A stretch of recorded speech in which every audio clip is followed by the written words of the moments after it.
Junie B. Jones' Aloha, Ha Ha by Barbara Park, illustrated by Denise Brunkus.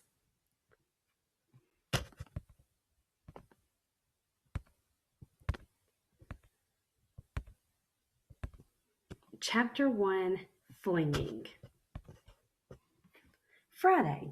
Dear First Grade Journal, I've got big news. I've got big news. Last night, Daddy told me a happy surprise, and it's called My Family is Going on an Exciting Vacation, and it is going to be the time of our life, I tell you.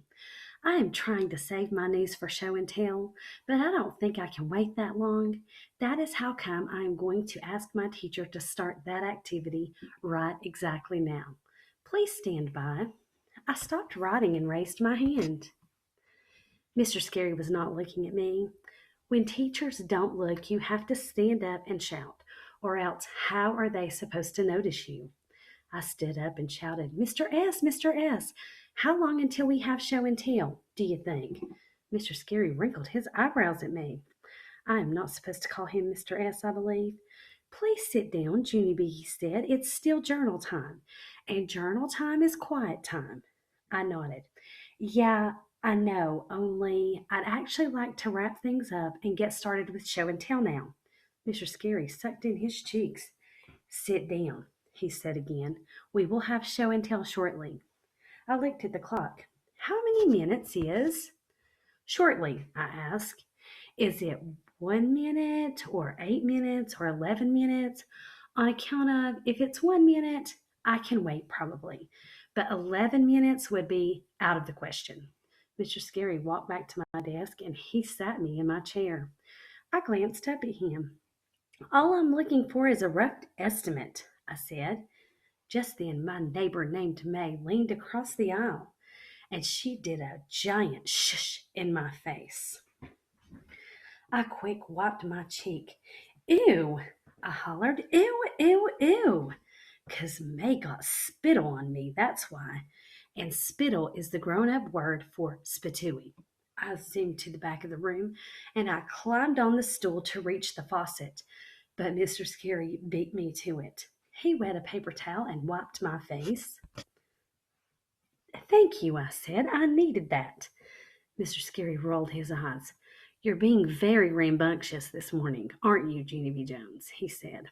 I scratched my head at that vocabulary. Okay, you lost me on that one, I said. Rambunctious, he repeated. Rambunctious means. May's voice interrupted. Bad, she called out. Bunctious means bad, Junie Jones. You're being bad this morning.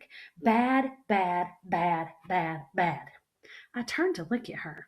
Her chair was spun around to face the back of the room. She was watching me like an audience. Mr. Scary ran his fingers through his tired hair. Then he went to May's desk and he turned her back in the right direction. Teachers spend a lot of time adjusting people. After he came back, he bent down next to me and he made his voice more private. Junie B., I know why you're excited, he whispered. Your mother called me on the phone last night and she told me about your vacation next week. I threw out my arms real thrilled and I flinged myself way high in the air. I can't wait, Mr. Scary. I can't wait. I can't wait, I said. Mr. Scary grabbed my arms and he kept me from flinging. Okay, see, this is the wild behavior that I'm talking about, he said. I really need you to stay calm until show and tell, Junie B. Can you do that for me, please? I thought for a second, and then I shrugged my shoulders. Yeah, only I don't actually know if I can do that, I said, because I'm already trying to be calm, and this is how I'm turning out. My teacher tapped on his chin. Maybe we could make a deal, he said. How about this? If you stay quiet and calm until show and tell, I'll let you go first. How does that sound?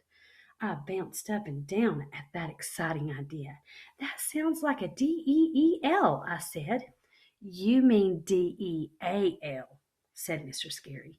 Deal is spelled with an A, Junie B. Whatever, I said. After that, I twirled real fast in a happy circle, and I accidentally spun myself into the ground. On my way down, I knocked over the trash can and the sink stool. All of room one turned to look at me. I sat up and waved my fingers. Do not be alarmed, people. I am perfectly okay, I said. After that, I stood up and dusted myself off. Then I went back to my seat. I looked at the clock again.